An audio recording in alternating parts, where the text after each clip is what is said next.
Kementerian Perhubungan atau Kemenhub membantah pernah menginstruksikan pengemudi atau operator angkutan umum untuk menolak angkut massa aksi Badan Eksekutif Mahasiswa atau BEM Universitas Indonesia atau UI pada Selasa 18 Agustus 2026.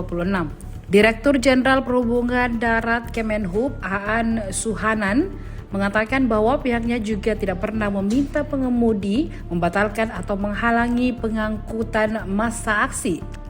Pernyataan itu disampaikan untuk merespon informasi dugaan intimidasi terhadap pengemudi angkutan umum.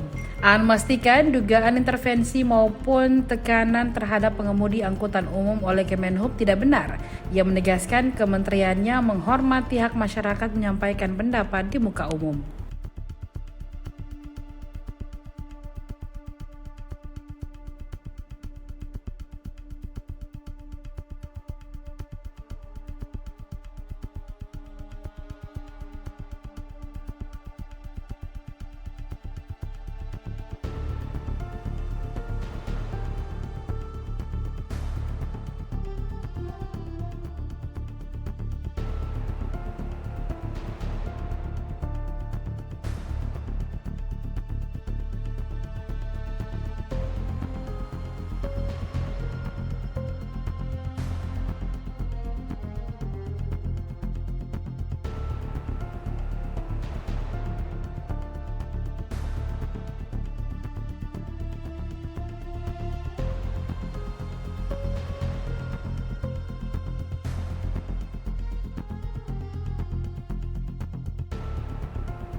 Download Tribun X sekarang, menghadirkan lokal menjadi Indonesia.